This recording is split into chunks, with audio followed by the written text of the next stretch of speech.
영향력이라는 단어가 있습니다. 이 영향력이라는 단어는 어떤 사물, 사건, 사람을 통하여서 나에게 나타나는 변화, 그것을 말하는 게 영향력입니다. 네이버 국어사전에 보면 어떤 사물의 효과나 작용에 따라 다른 것에 미치는 힘이라고 되어져 있죠. 즉 영향력은 변화를 일으키는 힘을 갖고 있다라는 것이죠. 그리고 이런 영향력은 때로는 우리의 인생에 긍정적인 삶을 이끄는 영향력이 되기도 하지만 부정적인 영향력을 주기도 합니다. 오늘 본문에는 이렇게 영향력을 받은, 그래서 그 영향력 때문에 변화가 일어난 두 사람이 나타나게 되죠. 한 사람은 북왕국 이스라엘의 7대 왕인 아합입니다. 그는 이스라엘 역대 왕 중에 가장 악한 왕이다라는 평가를 받죠. 그래서 악한 왕들을 평가할 때 성경은 아합의 길로 걸었다라고 하며 아합을 악한 왕의 대명사로 여기십니다. 이러한 악한 왕이 된 아합은 사실 그에게 영향을 끼쳤던 두 사람의 모습을 뿌리치지 못하고 그 영향력 아래 있었기 때문에 그에게 이런 변화가 일어난 것이죠. 북왕국의 이스라엘 초대 왕이었던 여로보암의 첫 번째 영향을 받습니다. 여로보암은 그 당시에 이스라엘이 둘로 나눠지게 될 때 북이스라엘 사람들이 남유다에 예배하러 가는 것을 불안해했습니다. 그들의 마음을 놓칠까 걱정한 것이죠. 그래서 하나님께 묻지도 않고 자신의 정치 생명을 위하여 산당을 짓고 금송아지를 만들고 이것이 너희를 애굽 땅에서 인도해낸 하나님이다 라고 하며 하나님의 형상을 자신의 마음대로 바꾸어 우상 숭배하도록 만들었던 인물이 여로보암입니다. 근데 그 여로보암의 길을 아합이 따랐다라는 것이죠. 그리고 두 번째로 이세벨 왕후이죠. 이세벨은 이스라엘 전체를 이방 종교로 인하여 타락시켰던 사람입니다. 그는 이스라엘 사람도 아니고 이방 민족 시돈의 사람이었고 심지어 그의 아버지는 옛바알이라고 하여 바알 숭배를 일으켰던 인물이기도 했습니다. 그래서 이세벨 왕후는 북이스라엘의 이러한 우상 숭배와 그리고 또한 그 우상 숭배로 말미암아 나타나는 악한 행위들을 이끌었던 인물이었죠. 그런데 이 아합이 이러한 이세벨 왕후의 말을 듣고 그 영향력을 받다 보니까 열왕기상 21장 22절 말씀에 가보면, 제가 세번역 성경으로 잠깐 말씀을 드리면, 네가 이스라엘 사람들에게 죄를 짓게 해서 나를 분노하게 하였다라고 하시면서 하나님은 이스라엘을 범죄케 한 아합의 집을 멸하시겠다라고 작정하십니다. 그리고 그것을 그대로 시행하시지요. 즉 한 사람이 잘못된 영향력을 받게 되어지니까 그 영향력의 끝이 가족의 파탄, 가문의 멸망이 나타나게 되었다라는 것입니다. 그리고 이러한 반대되는 두 번째 인물이 나타나는데 그는 하나님의 부름을 받은 엘리야입니다. 가장 악한 왕이 다스리던 시대에 하나님은 무슨 기준을 가지고 엘리야 선지자를 부르신 것일까요? 우리는 그 답을 마지막까지 생각해야 될 두 가지 질문을 통하여서 하나님의 응답을 듣기를 원합니다. 첫 번째 하나님께서 마지막까지 생각해야 될 질문 첫 번째는 기준, 즉 나는 지금 누구의 영향력 아래 있는가 물으라는 것입니다. 사도 바울은 로마서 12장 2절에 이렇게 말씀합니다. 너희는 이 세대를 본받지 말고 오직 마음을 새롭게 함으로 변화를 받아 하나님의 선하시고 기뻐하시고 온전하신 뜻이 무엇인지 분별하도록 하라 라고 말이죠. 여러분, 여기서 이 마음은 우리의 정신을 말하죠.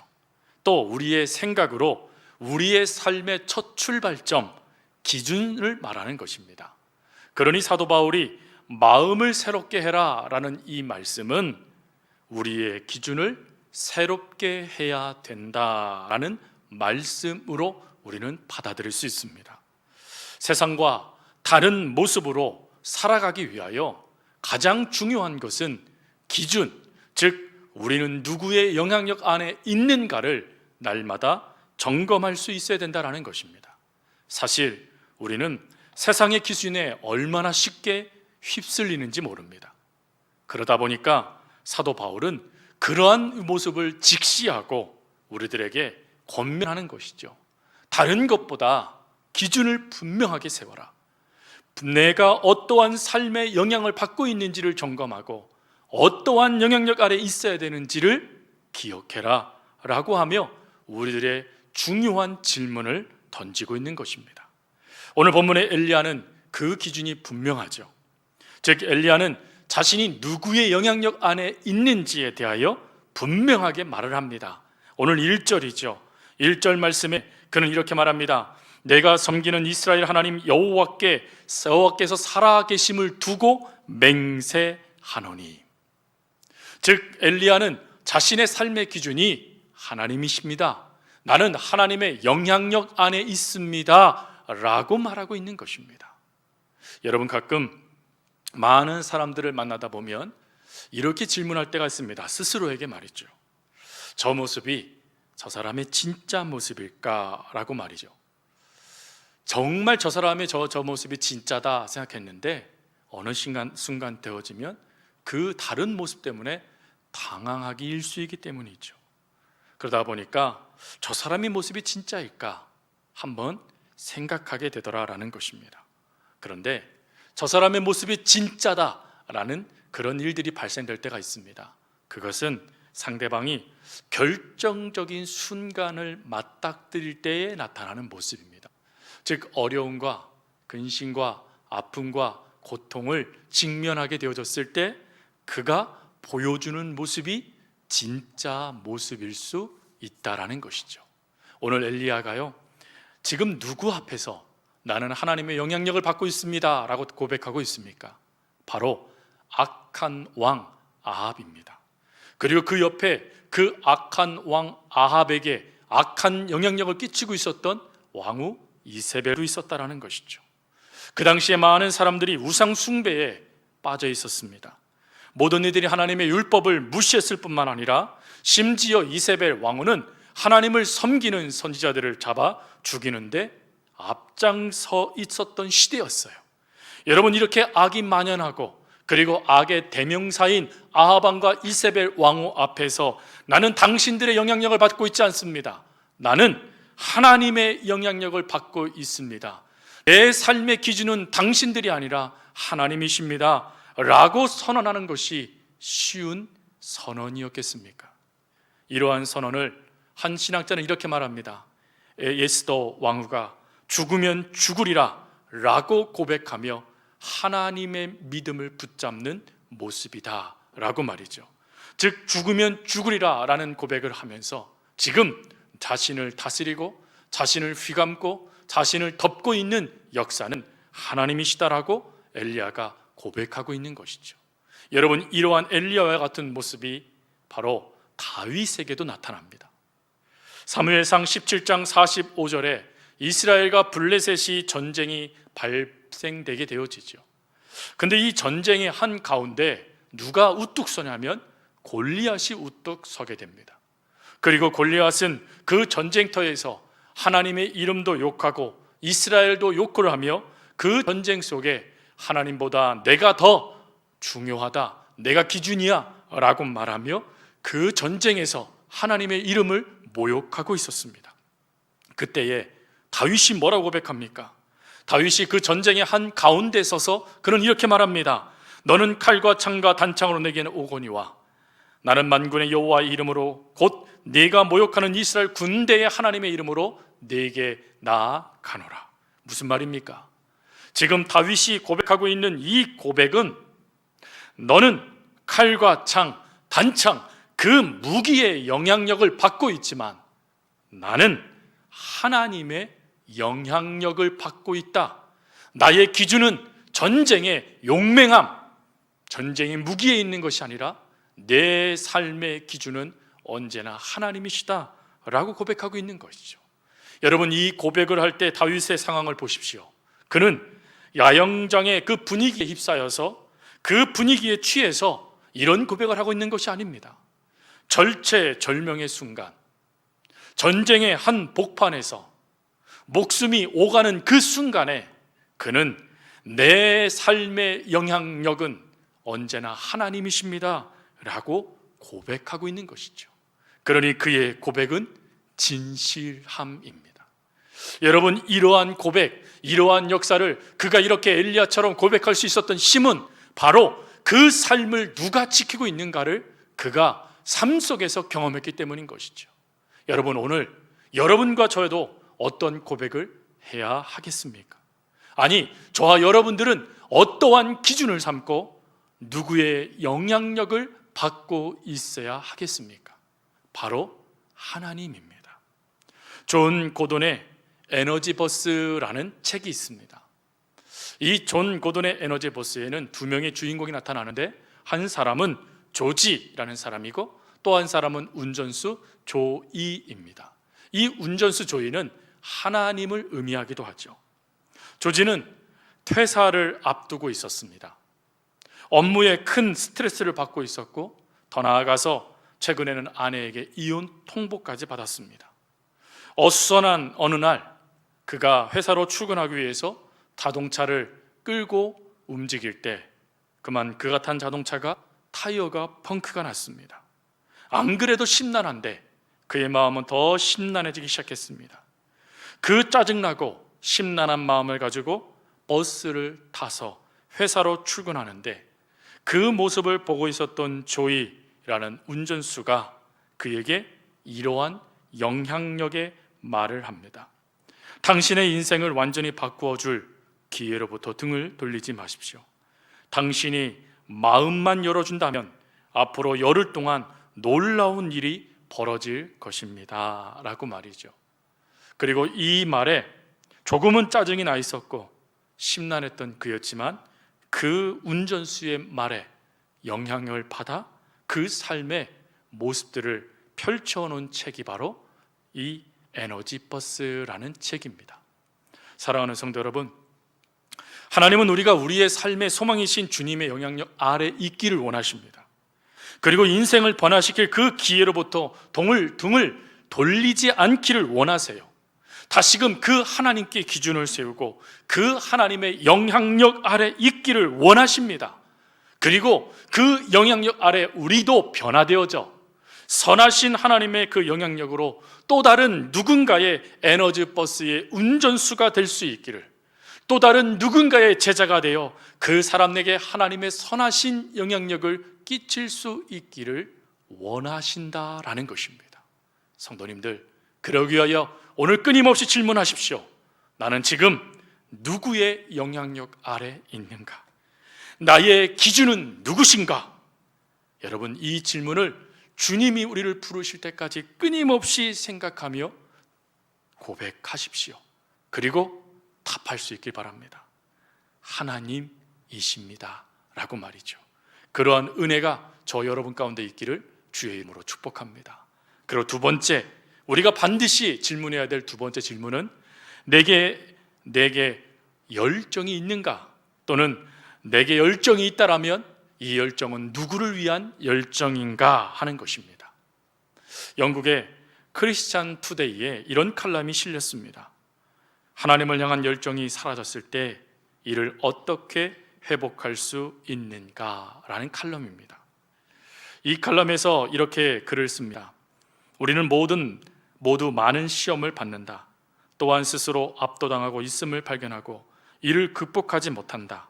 우리가 눌릴 때 사랑하는 하나님을 섬기는 데 있어서 연약함과 피로를 느낀다라고 말이죠. 그러면서 이렇게 고백합니다. 여러분은 삶의 이 같은 지점에 와 있는가? 하나님께 대한 열정을 잃은 것처럼 느껴지는가? 그리고 다시 한번 하나님을 향해 불타고 싶은가? 그러한 소망이 있다면 첫사랑을 회복하고 스스로 정직해라. 우리는 부족한 존재이다. 그리고 죄를 회개하고 하나님을 향해 지금 돌아가라라고 말이죠. 그러면서 마지막에 이런 글로 칼럼을 마무리합니다. 하나님은 여러분이 있어야 될 자리를 아시고 다시 그 자리로 돌려놓기를 원하십니다 라고 말이죠. 즉 하나님은 우리 안에 열정이 다시 회복되어야 됨을 아시고 그 회복의 역사를 다시 일으켜 주신다라는 것입니다. 여러분, 반드시 하나님은 저와 여러분들에게 이 열정을 회복시켜 주실 것입니다. 그런데 이런 회복의 역사가 일어날 때 주의하실 것이 있어요. 그것은 광신도는 되지 말자라는 것입니다. 여러분이 광신도라는 이 단어가 성경 사전에 보니까 이렇게 되어 있습니다. 하나님의 진리의 말씀에 입각하지 않고 잘못된 열심을 내는 종교인이라고 말이죠. 여러분, 광신도라고 해서 신, 믿을 신을 써서 저 사람들도 광적으로 믿는 사람이네 라고 생각하는데, 성경 사전은 그것이 아니라 종교인이다 라고 말하고 있다는 거예요. 믿는 사람이 아니라 종교 행위를 하는 사람들. 이러한 모습을 사도 바울은 로마서 10장 2절부터 3절에 이렇게 고백을 합니다. 내가 증언하노니 그들이 하나님께 열심히 있으나 올바른 지식을 따른 것이 아니니라. 하나님의 의를 모르고 자기 의를 세우려고 힘써 하나님의 의에 복종하지 아니하였느니라. 즉 이러한 광신도 종교인들은 하나님을 위한 열심보다는 자기 자신을 위한 열심에 더욱 신경을 쓰다 보니까 하나님 없는 종교인이 되고 말았다라는 것입니다. 성도 여러분, 그러나 이들은 중요한 것은 사도 바울의 모습을 보니까 열심이 있었어요. 근데 그 열심이요, 나에게 집중되다 보니까 하나님 없는 엉뚱한 종교인이 되고 만 것입니다. 그래서 우리는 하나님께서 우리들의 열정을 회복시켜 주셨을 때 그 열정에 이런 광신도들과 같은 모습이 아니라 바로 로마서 10장 2절 3절에 나와 있는 열심이라는 단어를 기억하며 하나님의 사람으로 서야 됩니다. 여러분, 열심이라는 이 단어가 헬라어로요 엔테오스라는 단어예요. 이 엔테오스라는 단어는 두 단어의 합성어입니다. 엔이라는 단어와 테오스라는 단어예요. 엔이라는 단어는 영어로 뭐뭐 안에라는 뜻이고 테오스는 하나님이라는 뜻이죠. 즉 열심의 사람이 되기 위해, 열정의 사람이 되기 위해 우리는 하나님 안에 있는 사람이 되어야 된다는 거예요. 즉 우리의 열정, 우리의 열심은 하나님 안에 있을 때 바르게 세워질 수 있다라는 것입니다. 미국의 한 심리학자인 보노 박사는 그가 어느 날 꿈을 꾸게 됐습니다. 근데 그 꿈에 천사가 나타나서 보노 박사의 그 열정, 열심을 저울로 달아 보겠다라고 했죠. 그리고 그 저울로 달아봤더니요 자그만치 100kg나 되는 것이었습니다. 100kg이나 되는 것입니다. 그 100kg이나 돼서 저울이 자신의 열정적으로 기우는 모습을 보고 보노 박사는 야, 나 참 잘 살았구나 라고 만족했다라는 것입니다. 그런데 천사의 얼굴이요 점점 굳어지기 시작했다라는 거예요. 그리고는 천사가 곧이어 무거운 음성으로 그에게 이렇게 얘기했답니다. 당신의 열심 100kg 중 50kg은 이기적인 열심이고 25kg은 당파를 짓는 데 사용한 열심이었으며 22kg은 자기의 명예를 위해 노력한 열심이었고 하나님을 위한 열심은 3kg만 당신의 열심입니다 라고 이야기를 했다라는 거예요. 그 이야기에 깜짝 놀란 보도 박사는 즉시 일어나 하나님 앞에 회개하고 한평생 나의 열심이 아닌 하나님의 열심을 위하여 하나님 안에 머물고자 애를 썼다라는 간증이었습니다. 여러분, 본문과 이런 보노 박사의 간증을 읽으면서 문득 우리 안에 드는 질문은 무엇입니까? 바로 이것 아니겠습니까? 그렇다면 지금 나는 누구를 위하여 열정을 다하고 있는가? 즉 나의 열정의 방향은 누구를 가르치고 있는가 하는 것이죠. 오늘 본문의 엘리야는 이렇게 말합니다. 열왕기상 19장 14절에 나는 만군의 여호와를 향한 열심이 유별합니다 라고 말이죠. 즉 자신의 열심, 그 열정의 방향이 하나님이라는 것입니다. 여러분, 이러한 방향, 하나님께 맞출 수 없는 시대라는 것을 우리는 이미 살폈습니다. 유일신 하나님을 믿지 않는 시대였습니다. 아방과 그 아방의 저 이세벨 왕후가 끊임없이 바알과 또한 아세라 신을 섬기게 함을 통하여 이스라엘 백성들을 현혹하여 많은 이들의 마음을 하나님이 아닌 이방 신으로 빼앗아 버리던 시대였어요. 이러한 시대에 많은 사람들이 마치 사사기의 말씀처럼 자기 생각대로 그 삶 속에 목숨 구제하겠다라고 하나님이 아닌 엉뚱한 것에 반응하며 그 영향력 안에 있었던 시대였습니다. 그런데 그 시대에 엘리야가요, 바알 선지자 450명과 아스라 선지자 400명과 갈멜산에서 역사를 일으켜요. 그 모든 거짓된 신들을 다 하나님의 말씀으로 물리쳐버리고 이 모든 역사의 주인공이 누구신지에 대하여 나타납니다. 그런데 그 나타낼 때 먼저 그 역사를 일으키기 전에 엘리야가 그 주변에 있는 백성들을 향하여 뭐라고 고백합니까? 그는 그 주변에 있는 사람들을 향하여 말합니다. 너희들이 어느 때까지 머뭇머뭇하겠느냐라고 이야기를 해요. 자신과 이방신 사디 섬기는 그런 사람들이 아닌 하나님과 이방인, 이방 우상 중 너희는 어디에 영향력을 지금 갖고 있기를 원하느냐라고 말하는 거예요. 즉 그들의 방향력이 자신들이 섬기고 있는 그 신인지 아니면 하나님인지 결단하라는 것입니다. 그리고 이 이야기는 바꾸어 설명하면 지금 나는 하나님의 영향력 아래에 있는데 그 영향력에 나는 열정을 다해 내 목숨을 걸고 있는데 너희들은 어찌하여 하나님을 믿는 백성들이 하나님을 향하여 목숨을 걸고 있지 않느냐라고 하며 그들의 열정의 방향이 잘못되고 있다는 것을 지적해주고 있는 것입니다. 그리고 이 지적에 아마 그들의 마음이 찔렸을 겁니다. 하지만 목숨이 두려운 것이죠. 하지만 하나님의 놀라운 역사로 하나님이 불을 내려 이 제단을 태움을 통하여 그들이 깨닫습니다. 하나님의 영향력 아래에 있어야 되는 거구나. 여러분, 이 갈멜살 사건에서 우리가 주목해야 될 것은 한 사람의 바른 열정, 즉 하나님을 향한 올바른 열정이 이스라엘을 변화시키는 열정, 능력이 되었다라는 것입니다. 이 놀라운 역사, 이 놀라운 은혜를 하나님은 오늘 우리도 갖기를 원하신다라는 것이죠. 그러나 이러한 말씀을 들으면 또 주눅드는 성도님들이 계세요.